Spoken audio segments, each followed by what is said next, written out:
Today is a big old WCC preview to close out the calendar year 2023 and another look at what Oregon State and Washington State joining the conference means for Gonzaga next year, all on today's Locked On Zags podcast.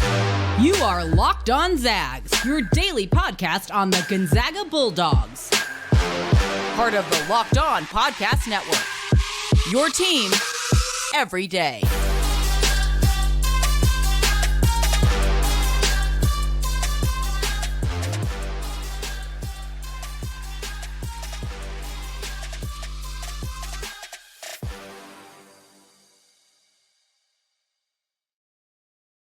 Hey there, happy Friday. Welcome into the Locked On Zags podcast, part of the Locked On Podcast Network, your team every day. I'm your host and longtime Gonzaga podcaster, Andy Patton, here to bring you news and updates on all things Zag athletics.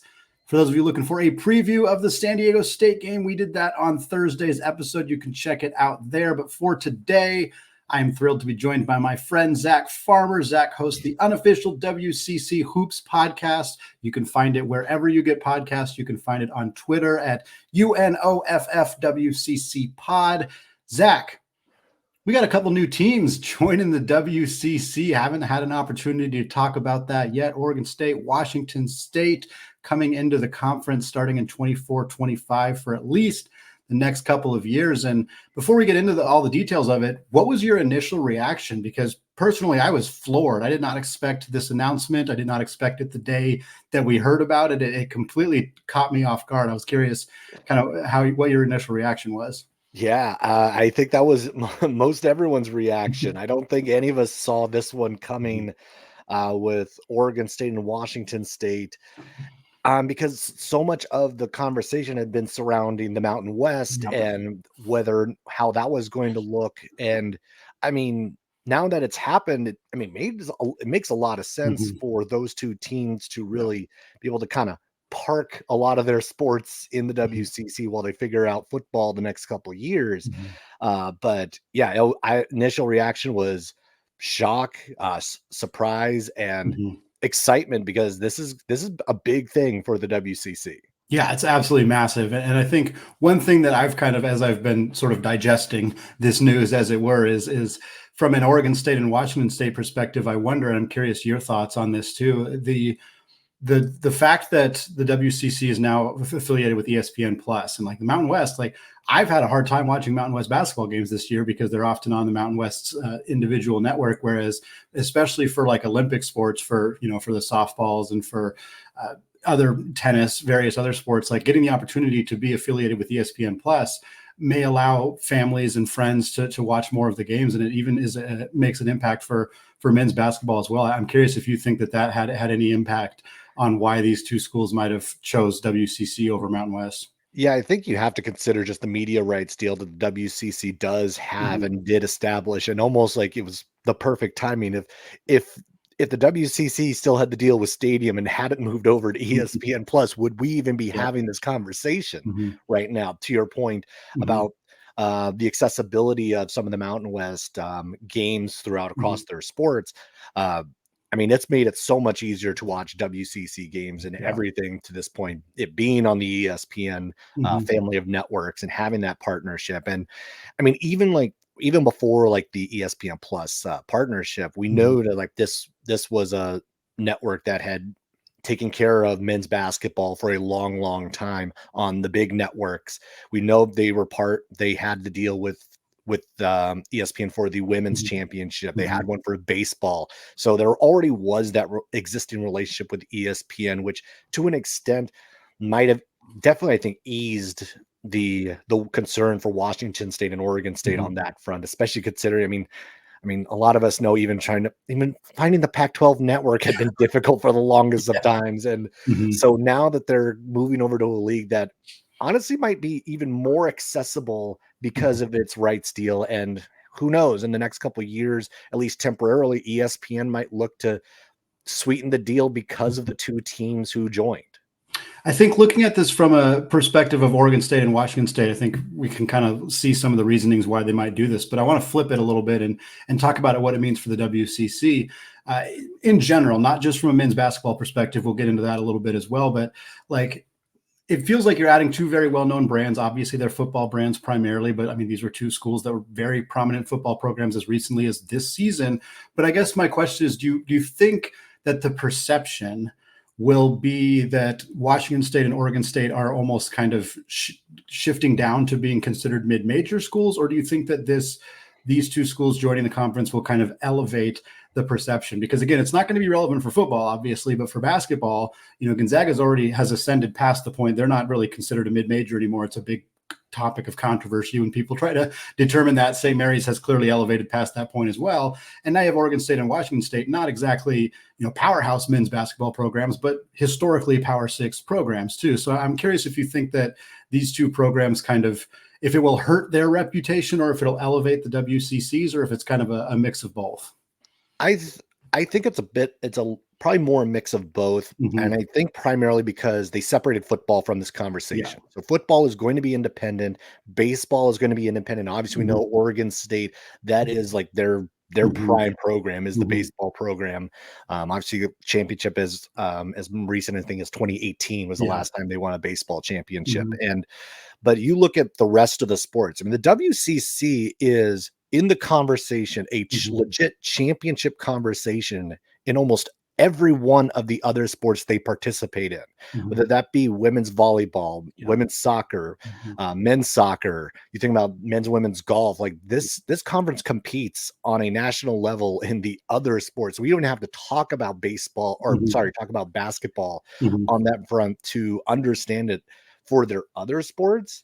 This is a bigger deal because they will still be able to compete at a high level across the board and they're not covering all the sports because the WCC only sponsors, I think it's 11 of the sports. So it's not a huge number, but they are still going to remain highly competitive on the national stage in all these sports because the WCC is highly competitive on a national stage in these other sports. I think, interestingly, one of the sports that the WCC has historically not been very strong in is women's basketball. Outside of Gonzaga and when BYU was there, they haven't really had a lot of strength there. But now Oregon State and Washington State are actually very good women's basketball programs. So it's like it kind of helps bring some legitimacy to it on that side as well. And Zach, one more thing I want to talk about here before we get into a little bit more about the current season in the WCC is what we've heard from Matt Norlander, from other people who've reported on this, is that it sounds like there's going to be some changes to the WCC tournament format. There's going to be some changes to how payouts for NCAA units are kind of distributed. Likely going to be an increase in the number of scheduled conference games. I think there pretty much has to be because you're adding two schools. And from a Gonzaga perspective, none of those are particularly welcome news. I mean, if we're being honest, Gonzaga negotiated to have the WCC double bye format. They negotiated to get a higher percentage of the payouts from their appearances in the NCAA tournament. They don't want more conference games because they want to schedule more non-conference games, and all these things are probably going to change. And of course, we know that Gonzaga has long been in conversations with the Big 12 and potentially with the Big East. And certainly I don't think that this news changes that, but I do wonder, like, seeing those changes are probably good changes for the majority of the league, not necessarily for Gonzaga. And to your side, maybe not necessarily good for St. Mary's either. So the way I was looking at it is that I think for the conference, and I do actually talk about this in the episode I just uploaded today. So go over and check it out. I'll talk about more in depth there. But I think there's something to be said about that the WCC is looking out for what is best for the WCC. And for the longest time, that has been in line with what is best for Gonzaga. But I do think that with Gonzaga looking and having been courted by other leagues, the Big East, the Big 12, whomever, that this shows a little bit more of the opportunity that the WCC has to look at what is best for them, assuming that Gonzaga might be walking out the door. And so this shows that those two schools add legitimacy to the WCC's conversation when they go to other schools and say, hey, we are a great option for you. We are, even if it's like a potential stepping stone, because BYU used the WCC in that way. But that still brings a level of, we can help you get to where you want to go. BYU was here for a decade and it worked out great for both sides. I'm sure, and I do think that there's going to be something to be said about that Washington State, Oregon State pairing that's going to actually benefit both sides, even if it's obviously a short-term deal for 2 years. And then who knows what happens with the reformatted Pac-12, because we know that's coming with the way this is set up, because the Mountain West, I think, is the one who might be the one reeling after this is all said and done. Mm-hmm. Well, Zach, we're going to talk about the 2023-24 WCC season, what's going on right now as we get into the new year and into the actual start of conference play. And we're going to start that conversation with St. Mary's and how much their struggles this season might impact Gonzaga. And we're going to get to all of that after a word from today's sponsor, eBay Motors. Passion, drive, patience. What brings home the winning trophy is also what helps keep your ride or die alive. And eBay Motors has everything that you need to maintain your vehicle and level it up to peak performance. From superchargers, roof racks, exhaust kits, LED headlights, and more. Whether you're into speed, power, or style, eBay Motors has got you covered. And with over 122 million parts to choose from, you will always find exactly what you're looking for. Plus, with eBay's guaranteed fit, your part is guaranteed to fit your ride every time, or you get your money back. Because with eBay Motors, you're burning rubber, not cash. With all the parts you need at all the prices you want, it's easy to turn your car into the MVP and bring home that W. Keep your ride or die alive at ebaymotors.com. Eligible items only, exclusions apply, and eBay's guaranteed fit is only available to U.S. customers. All right, Zach, transitioning into talking about the current WCC season, and let's get right into it because the WCC has not been as expected this year. It has every team basically has not performed at the expectation that they had going into the season. And we'll get to some of the other teams a little bit later, but we got to start with the Gaels of St. Mary's. Quite frankly, one of the most disappointing teams in college basketball up to this point in the season. They started 2-0. They got that nice win over New Mexico, a win that has continued to age well for them, which is very valuable. Then they lost 5 out of 6, which was just inexplicable for this team. Weber State was in that mix. The other teams were not bad. Shout out to Randy Bennett for putting together a tough non-conference schedule. I think that has helped them a little bit. Then they go on a 5-game winning streak. You're like, okay, maybe they've turned things around a little bit. They've kind of found their footing, got some guys who were in new positions, started to figure it out. They got that huge road win over Colorado State, another win that is really going to help boost that resume for them. And then they go and lose a bye game to Missouri State. And we're kind of back in that spot of like, what is this team? What is going on? You've watched a lot more of the Gaels than I have this year. What's going on? Like what's the situation here? And how do you think this is going to continue to play out going forward this year? I think at least for the early part of the season where we saw a lot of that struggle in November, they were still trying to find their identity because you were coming off a year where you were a defensive first team anchored by Logan Johnson, Kyle Bowen, and that stellar defense. Yeah. And to an extent that the defensive intensity, the defensive metrics all say that they haven't lost that much on that end. What changed was the offense, which many of us, myself included, thought this team was going to turn into an offensive juggernaut, maybe not quite a juggernaut, but they were going to be way better offensively this year than they had been in years past because you subtracted 2 non-offensive players from the equation. But that clearly was not the case early on in this year. I think they were really struggling to find who those other guys were going to be. Gustavs Marshallonis being one of them. Josh Jefferson really wasn't playing well early on, but they started to play well in the last few weeks. And the game over the weekend against Missouri State, it kind of fell back into that pattern of where they were. We've had Mitchell Saxon up and down a lot of the year. He has played, I think, much better of late. But I mean, it's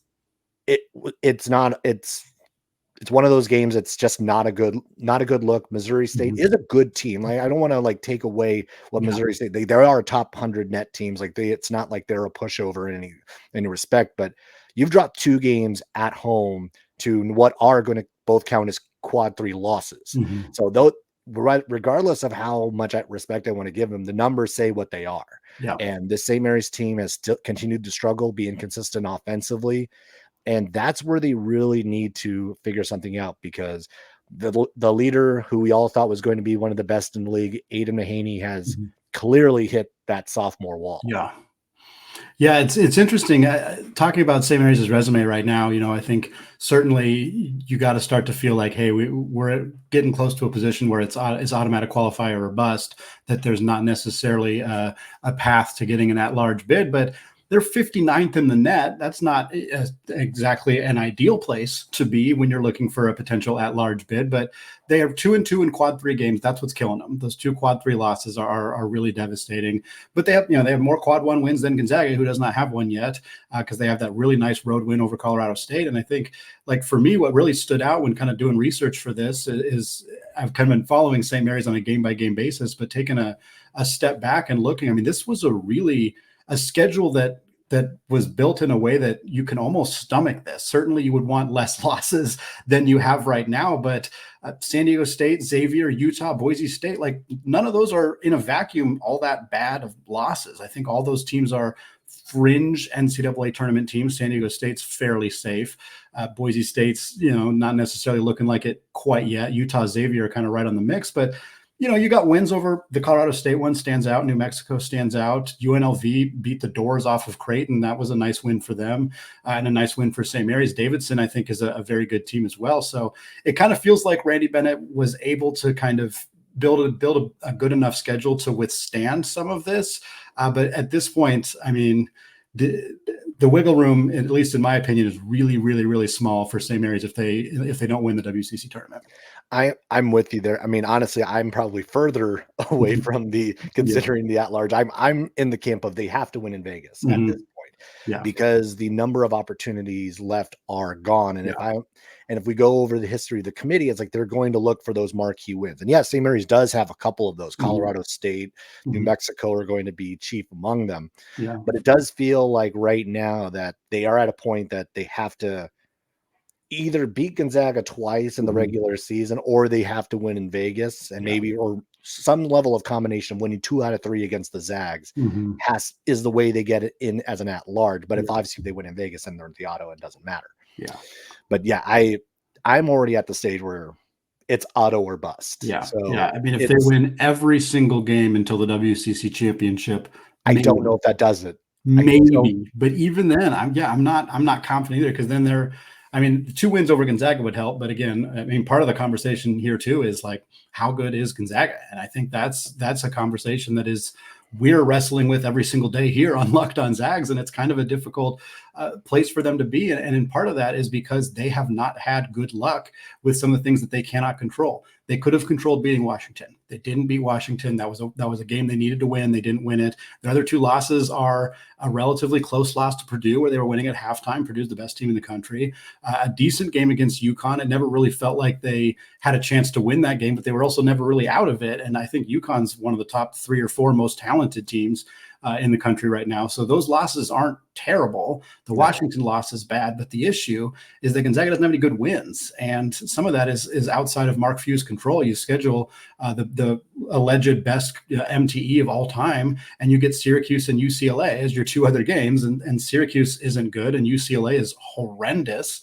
They're 144th in the net. Like, what in the heck? That is unprecedented. You schedule this fun marquee non-conference game against USC, who's a top 20 team throughout the preseason, and then now they've kind of not performed nearly up to expectations. So this Gonzaga team is in this weird kind of precarious position where, tonight they got a game coming up against San Diego State, and it's a vital game. It's a critical, important game for them to win this one, because it's one of the few quad 1 opportunities that they're going to have left. And even then, as we're recording right now, San Diego State's 29th in the net. They need to be top 30 for that to be a quad 1 game. So it'd be right on the borderline. Outside of that, how many other quad 1 games do they get? I'm thinking St. Mary's on the road will be a quad 1 game. I'm curious about San Francisco, because that game is at the Chase Center. So I think it's a true road game, but they might mark it as a neutral.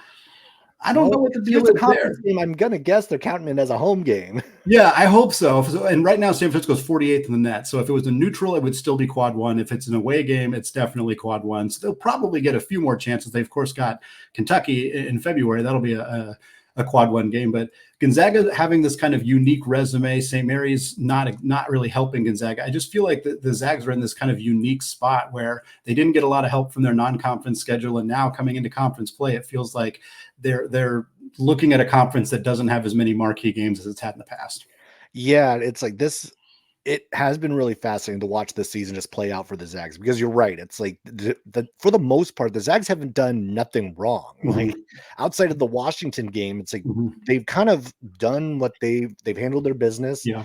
They schedule initially on paper, this was one of the tougher schedules in all of college basketball, and it just has not turned out to be that way. And whether it be you look at what happened to UCLA, what's happened to USC, you look at what some of these Washington continues to kind of be up and down. It's this doesn't look nearly as strong of the resume as we thought it would. And considering where they're hovering, you mentioned the no quad one wins yet. And even if you get a win against San Diego State, to your point, they're right on the border. You beat them, they probably aren't a quad one anymore. No. Yeah, I talked about that on Thursday's show. I was like, that's like a horrible catch-22 of like, if you beat them, now it's all of a sudden a quad two game. That, like, you got to hope that San Diego State runs through the Mountain West. They got opportunities, Colorado State, New Mexico, UNLV, those same teams, same areas has played, Boise State, etc. But yeah, it's a weird position for Gonzaga to have to be kind of paying attention to their non-conference schedule more than usual. And here's where I think it gets dicey almost, because if they don't get the San Diego State game, or even if that becomes a quad two, Kentucky feels to me like that's a tall order to ask on the road during the middle of their conference play and trying to get that win. If they don't pick up either of those, or if San Diego State becomes the Q2, they will not have another Q1 opportunity until the final week of the regular season, when they're on the road at Chase Center and they have to go to Moraga. Yeah. Which this is going to be such an unusual spot for Gonzaga to be in. And I was looking at some of the numbers. The last 3 years of the 108 at-large teams, only three have had all but three have had at least two quad two victories as being an at-large pick. The other three had one. So the chances of a team with only one quad one getting an at-large bid is very small, which also then puts the pressure in Vegas. Yeah, it's been since 2016 that Gonzaga's really had to feel that pressure, and we'll see what happens, but there's a good chance they're going to go into the WCC tournament feeling the strain of needing to win, and that it's been a while since they've been in that spot. But Zach, what I want to do now is I want to close out the show previewing the WCC season, because we still got a couple months till Las Vegas, till we're at the Orleans Arena together. And there's a lot of things that could happen, should happen, might happen between now and then. And I want to try to make some predictions and talk about some of those teams that aren't Gonzaga and St. Mary's coming up after a word from today's sponsor, Prize Picks. Today, I'm testing my skills on Prize Picks this season, and it is the most exciting way to play daily fantasy sports. If you have the skills, you can turn $10 into $250 with literally just a few taps. Prize Picks is really simple to play. I can make my picks and submit my entry in less than 60 seconds. Plus, quick withdrawals, easy gameplay, and an enormous selection of players and stat types are what makes Prize Picks the #1 daily fantasy sports app. For this week, I'm taking Baker Mayfield more than 235.5 passing yards this weekend against the Saints. If you want to join me, visit prizepicks.com/lockedoncollege. Use promo code lockedoncollege for a first deposit match of up to $100. It's prizepicks.com/lockedoncollege. Use promo code lockedoncollege for a first deposit match of up to $100. Prize Picks. It's daily fantasy sports made easy. All right, Zach, we've covered Gonzaga. We've talked about St. Mary's, but as always, this conference kind of gets a little murky after that. And we came into the season, the conversation that you and I had, that we had with Connor and Rocco when we did that preview of the WCC before the season, was that the 3, 4, 5 are going to be some combination of San Francisco, Santa Clara, and LMU. So far, that has been the case. If you look at KenPom, you look at the net rankings, record, everything indicates that those three teams are 3, 4, and 5. But the conversation was kind of, feels like it could go a lot of different ways. At this point in the season, to me at least, there has been a separation. It feels like San Francisco has separated themselves away from Santa Clara and LMU, who still kind of feel like they're kind of 4 and 5 right next to each other. San Francisco feels closer to St. Mary's than they are to those two. Is that kind of the impression you've gotten from Chris Gerlofson's team so far this year? I think so. I mean, they played also like one of the more competitive non-conference schedules. I mean, you think about it, they've had a lot of really tough games against the likes of Utah State. They've had games against Arizona State. Now, this is the one thing. It's like they've handled their business and handled it very well against the teams that they're supposed to beat. Yeah. What they have yet to do is win a big game. And it's not like they've been blown out in any of these conferences. In any of these games, I think it's like they've lost these 4 games, like grand total of 21 points. Yeah. And one of them was just a heartbreaker against Utah State. They are the most consistent team, I think, of the rest. And I think that's why even before the year, I really did like USF, because we've seen that over the last 6-7 years, the consistency that this program has. So like they are now at the point of like, I can pencil in 20 wins for USF every single year. And I know, and so and I don't think this team's going to be any different. They're the only one at 10 wins right now. Yeah. Which is the shocker of that. They are the leader in the clubhouse at this point. Yeah, I think they're very clear the 3. But for me, even Santa Clara separated itself away from LMU because we've seen what they are capable of when they play well. They have that win against Oregon. They have pretty good wins against Washington State and Duquesne. So Santa Clara has proven it. I don't think LMU has proven much of anything to this point. Yeah. They have a higher road to climb. Yeah, I was just looking at LMU's schedule because I was trying to remember who is their best win, and I guess it's UNLV, which not a bad win, not a great win either, though. And I agree. I think Santa Clara, the talent on that roster is just a little bit better. Adama Bal, Carlos Marshall, those guys are just really, really good. And so I think, and Herb Sendek's a great coach. No disrespect to Stan Johnson. I think he's a great coach too. I think I spoke with Chris Gerlison recently, the head coach of San Francisco, and he talked about the coaching in this conference and just how fantastic it is. And I think that those are definitely the top 5 teams, but I do tend to agree that I think it's Gonzaga, St. Mary's, San Francisco are fairly close, and then Santa Clara, and then LMU. And then after that, what we had talked about, again, preseason was kind of isolating Portland as sort of on an island as number 6, and then the bottom 3 being Pepperdine, San Diego, and Pacific. And that is not how it has played out this season. Portland has been bad. They're like not even a top 250 team in KenPom right now. Pepperdine and San Diego are both ahead of them. They're very close to each other, 214 and 216. And then Pacific has been, if not the biggest, one of the biggest fallers from where they were in the preseason at KenPom to now. I know for a while they were the furthest falling team, and they had to go to overtime. I can't remember whether they went to overtime against Lemoyne or won on a buzzer beater, but then they also barely beat Mississippi Valley State, who is the worst team in college basketball. This Pacific program is in complete disarray right now in a kind of a shocking way. And like just looking at the bottom of the conference, it's not like we had huge high expectations for any of these programs necessarily, but outside of Pepperdine, none of them are even performing at the expectation we had. Like, it just feels like this whole conference has really just not been able to step up. Do you have any thoughts on why that might be happening? I mean, it really does seem like that the teams at the bottom have had a very difficult time recruiting. Yeah. And I think that's the chief and foremost. They just don't have the guys. Like the Pacific really hasn't been able to reload. You think about who they lost. Kalen Boone was one of the biggest losses in the offseason. Yeah. And that was a guy that they really could have used this year. You look at Portland and what they lost in the offseason between whether it be Mike Meadows, Moses Wood. Like they had lost a lot of really key guys to what they needed to be successful, and they're young, but like they're just not there yet. I mean, Chris Austin has been completely absent, it seems, this season. Don't know what's happened there. Pepperdine kind of are what they are. It's like they hover right around there. They're going to be just good enough to disappoint you. I think that's the way to look at Portland. But honestly, San Diego is actually maybe the one, like, and I know their schedule was ridiculously easy, but they beat Arizona State.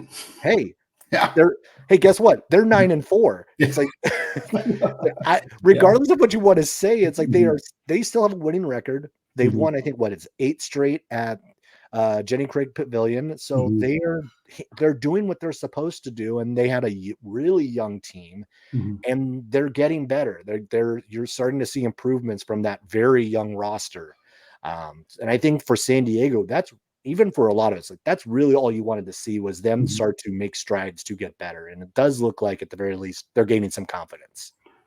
Last question for you, Zach. Looking at the all WCC team, as we know, they like to do 10. I'm not going to make you pick all 10 necessarily before we get into conference play, but if we assume that 5 of the 10 are going to go to Gonzaga and St. Mary's players, and I would think between Graham Ike, Anton Watson, Ryan Nembhard, Aiden Mahaney, Mitchell Saxon, it's probably 5 there, assuming Mahaney in particular kind of finds his way. It feels like there's 5, maybe 4 spots left amongst the other teams. For fans who haven't paid a lot of attention to the WCC, who are getting ready for conference play, like who are some of the players who might be in that conversation, who are among the best non-Gonzaga St. Mary's players in the conference this season? I mean, the guy who I've really loved watching all year, and who honestly, if I were to pick it today, would be my player of the year, is probably Jonathan Mobo at USF. Yeah. He has been a double-double machine, one of the better defenders in the conference. He has been everything USF wanted and more. He is definitely someone like you have to watch out for. He has been just amazing all season long. If you haven't seen a 6'9", 6'8", 6'9" forward, you will notice him when you see USF for the first time. It's hard. He is hard to miss. Yeah. On the same team, like Marcus Williams has quietly been one of the better guards in this conference. And I know Coach Gerlufsen had talked a lot about just how much better that he had gotten and what he was going to look like going into this year, taking up more of a leadership role. And he's played very well. I think he's averaging about 15 a game so far this year. He's their leading scorer. So that's another guy you really have to watch out for that I would have on this all WCC team. But maybe the guy who, I mean, we're almost like Santa Clara's checking up a box one year after the other. It's Adama Bal. Yep. That guy, he looks the NBA part. He has the skill set. He's starting to put up the numbers. Was it 15 points per game? He's shooting 50% from the field, 40% from 3. He's doing it all. That's a guy that you're, and you think about like just the guard depth in the WCC right now. He might very well be the best guard in the league at this stage. And I know like Ryan Nembhard has played well in stretches, but like it seems like to me that like there is a little bit of there's the athletic separation there with Bal. And that's where I'm like looking at him and maybe just a couple other guys who kind of pop up to me. Carlos Marshall Jr. is going to be one of those as well. I think you can't not talk about what he's been able to do. After that, it does get a little bit sketchier on who might be another guy from one of these other teams. But if I'm going to pick one more, I'll go to LMU, and very quietly, Dom Harris has actually been playing very well, has earned a starting job on that LMU team. And he has been one of the more explosive scorers in the league so far. And obviously he didn't get a lot of opportunity at Gonzaga, but he has played. I think he's been everything that LMU hoped he would be to this point. Yeah, I'm very curious how Dom will look as they get into conference play and kind of what that might look like with some of that competition. But he has, he's shooting the absolute lights out. And I had notes on 5 or 6 other guys, and you pretty much covered all of them. The only other guy I'll toss out there, Houston Millette at Pepperdine. Pepperdine's not a particularly great team, but he has played very well. His teammate Michael Ajayi has looked good as well. Those 2 guys are solid. But yeah, it's going to be another fun year at the WCC. It's not as good as they've been in the past. And I know from the many conversations I've had with Gonzaga fans that there is some angst, some concern about the conference, about this team in general in particular. But I'm always looking forward to getting a chance to look at these WCC teams one by one as we get into conference play. And Zach, looking forward to having you back on the show another time and your expertise as we get into another fun season of WCC Hoops. Yeah, looking forward to it. That's going to wrap it up for today here on the Locked On Zags podcast and the week and the year 2023. Thanks so much to all of you who have been with us, whether this is your first, 10th, 50th, 100th episode of Locked On Zags. I sincerely appreciate all of you, and I'm looking forward to being back next year, next week, as we recap the San Diego State game and get prepared for Gonzaga's first WCC matchup against Pepperdine. Thanks again for making the show your first listen, and until next time, as always, go Zags.